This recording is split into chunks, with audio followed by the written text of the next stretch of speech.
Okay, we're back again. Here is the key bed, which through my own stupidity I managed to drop onto the bench before, and various keys are now broken, so we're going to have to repair. Fortunately for me, I've got quite an abundance of spares, so I've had a quick look along the rest of these visually. Importantly, where they're broken, they're obviously broken off here, but they've also broken off these tabs here. I've fished out all the parts that are already in the machine, so now it's just a case of fishing all this lot out. I did test the keyboard whilst the machine was still in one piece. As you can see, quite how and why I'm not sure, but I managed to break this key here as well, which is a bit odd because none of the other ones here are damaged. Okay. In order to get these black ones out, you've got to take the white ones out first. So I've had to take these two white keys out to get to that black key, and then all of this lot will have to come out. What I'll do is I'll reuse one of these keys here, and then I have a whole bunch of new keys. What you will find is that there are tiny differences in these springs all the way along. Yeah. There's only two lengths. Yeah. If you look, we'll take the black one off there. So that's off the black key. That other spring would have been off a long key. And if you look, I don't know if you can see that on camera. Let's have a look. Possibly you can, possibly you can't. It's difficult to see. There's a tiny difference in the length. Yeah. Now that tiny difference is very important. So what you need to do, yeah, is the short springs go on the white keys. The longer springs go on the black keys. Obviously the length is different. That needs more tension than that does. So if we take off a long one, a white one, you'll see that it's slightly longer. Yeah. And then if we take off a black one, you'll see that it's slightly shorter.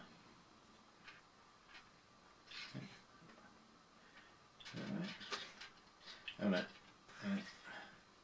There's short ones, there's the long ones. So make sure that when you take them off that you separate them into two different lines. Yeah. I just generally tend to use my fingers to pull them off. I'm quite used to doing it. What I would recommend if you're not used to doing this is to get yourself that little jeweler's screwdriver you were using earlier. Yeah.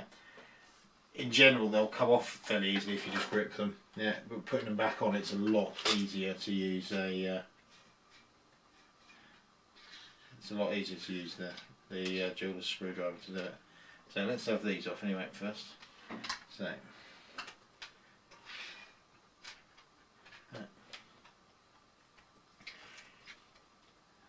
is that the one you forget? No, we need to get that one as well. So yeah, like I said, short springs on the white keys, long springs on the black keys. I think that's what I said before. I'm not sure.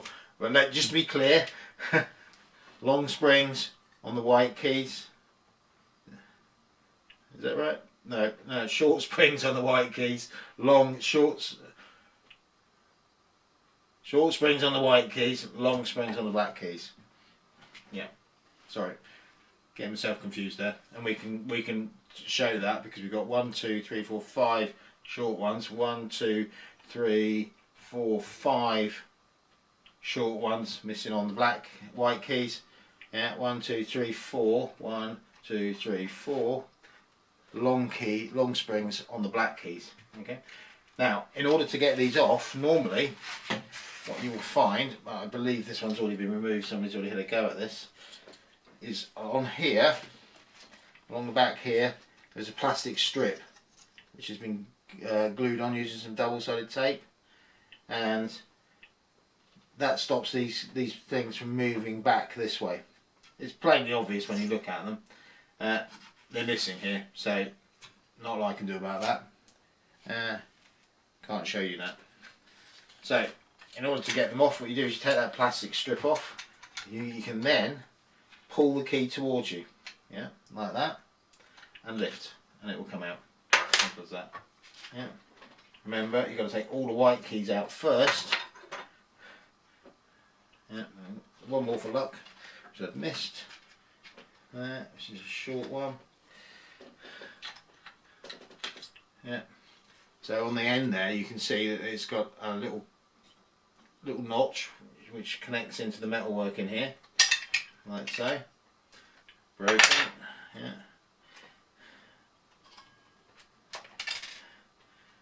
All right.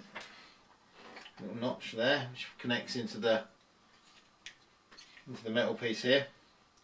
And on the back side here, there's a hole which goes over this piece here. Yeah. So as it's going in, it connects onto that. That stop it coming up too high, which is what's broken on this one. Which is why that one will lift up. Yeah. Like that. Yeah. Right, let's change these out. What we'll do is that key needs to come out like that. That's a good key. That key needs to come out like that. That's a good key. That one needs to come out, and you'll see that it's broken on the end. Broken on the end there. I don't know if you can see that. Let's get it in camera shot. Yeah. So it's a simple case with that one. We'll just replace it for one which is complete.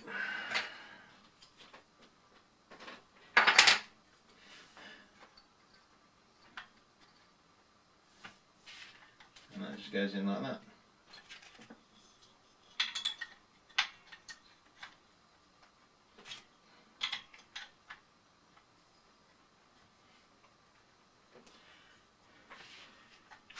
So now we need to put springs back on. Now we said long spring on the black key. Now what I tend to do is to put it onto there like that. Let's put it onto there like that. Yeah. Zoom out a bit. Put it on like that. Yeah. And then what you can do is hook it across the top there. Put it behind the peg at the top there and just slide it down the screwdriver, and it's on. It'll show up a little clearer when I get to these ones, hopefully.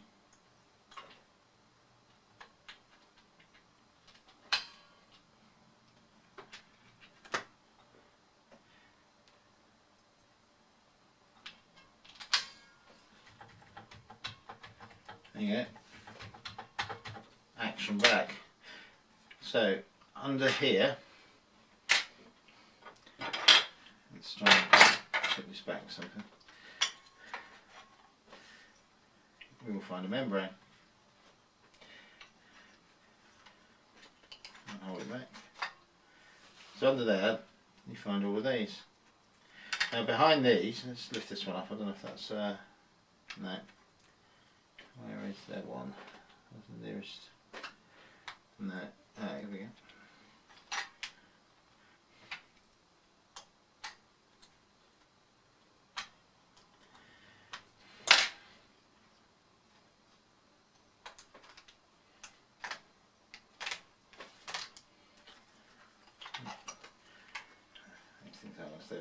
If you're going to clean the keyboard, the best thing to do is to take the entire thing apart and do everything at once. And obviously make sure when you put these back on. Yeah. Now, let's see if we can get a decent view on this. So what you can see there is underneath these there are little carbon contacts. And also there's little carbon contacts on the board here. If you look at those closely, you'll see that there's almost a stripe down the middle of them. I don't know if we can manage to get that on screen. Hopefully we can. And that's basically where it's touching these contacts. Now what I'm tempted to do, if you've got dead keys anywhere, is just take the board apart. Your first port of call would be to clean everything spotless. With these, get a soft cloth, not a duster or anything that's going to leave loads of lint everywhere, but like a microfiber cloth, some IPA or isopropyl, and then just gently wipe all of these, and then do the same on these. Just clean all of these like that, but you know, don't be too rough for them. You'll feel when you touch them that they're fairly fragile.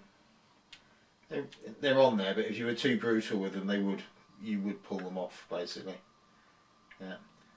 So basically just clean everything and put those back. What you'll find is that these little rubber tabs, if you look along the bottom edge, let's see if we can highlight it against a white key. Oh no, we've gone out of focus.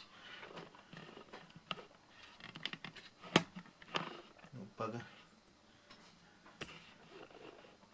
Typically we went out of focus, sorry about that.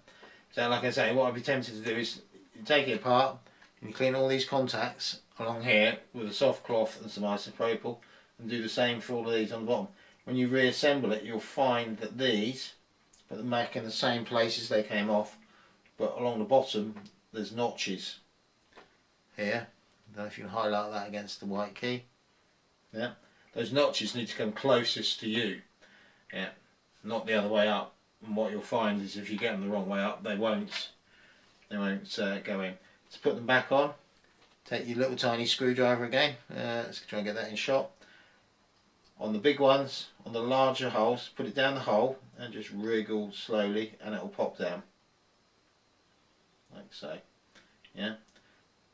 The small ones, you don't think you'll get anything in there. I couldn't find anything small enough to get it in there. So those, and you'll find it all sits up like that then. It's got a little bit of a wrinkle in it. If you just get your finger, yeah, over the smaller ones, and just work it like that, yeah, on the smaller ones, they will just settle back down eventually. Yeah. If it looks like it's sitting proud anywhere, just keep wriggling and eventually it will go down. Yeah. I made it a little difficult for myself here because of the closeness of the other keys. But, I've done it enough and I'm confident enough that I'm not worried. Okay. Yeah.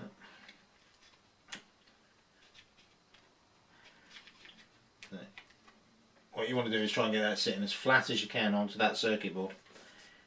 Yeah. Obviously being careful not to damage any of the carbon contacts, because that's when you'll start getting problems. Obviously then just fold all this back across. If you've got the entire keyboard apart, there is a felt line here which has got your aftertouch. Just can zoom back out a bit again now. Yeah. Which has got your aftertouch cable running underneath it. What you'll find is that gets all dented and tired. Well, people have been really pressing down on the keys like that over time. Also there's another one on the underside. There. They are commercially available. I have seen them for sale. I've never replaced them myself, but I know they are available to be replaced if you need to replace them. My temptation would be to get your keyboard apart at that level.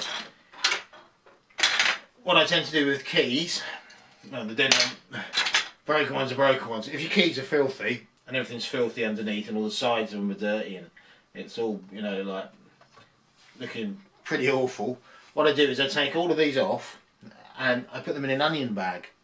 If anyone knows what an onion bag is, like for you guys in the States who do any fishing, it's like a bait bag, or you know, bags your onions come in, so like a mesh bag.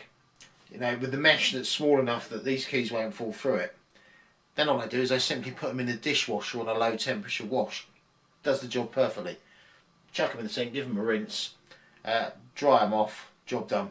They come up super bright when you do that. Obviously don't nuke them on like a major super hot wash, because that won't do them any good.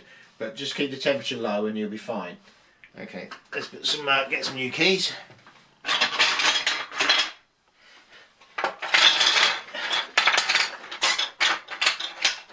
As if by magic, we have some new ones, fortunately.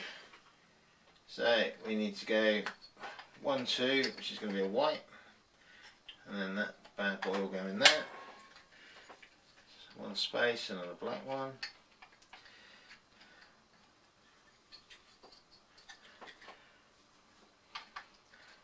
Don't ask me what these keys are called.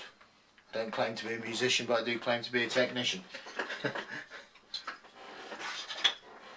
So we've then got to go one in there. I think we're missing a key. Oh, that's over that. And then got to go that one into there. That one into there. Fortunately these keys aren't perfect. They came off a machine where I think someone was a heavy smoker and spent their life stood over the machine smoking cigars, so there's a few like little bumps and nicks in these, which not perfect, but they'll do the job. They'll work, which is more important if I was going to move them down somewhere. Right, so short springs on the white keys. Put it down, find the peg, push it down. Like so. It's the best way to do it. You don't risk flicking springs all over your workshop or your bench or whatever you want to.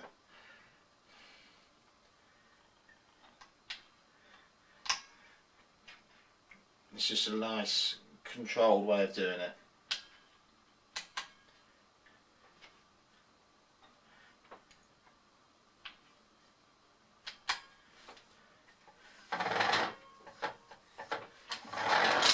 Right, there we go. Let's make sure everything's, we've got them all. This did take quite a heavy hit.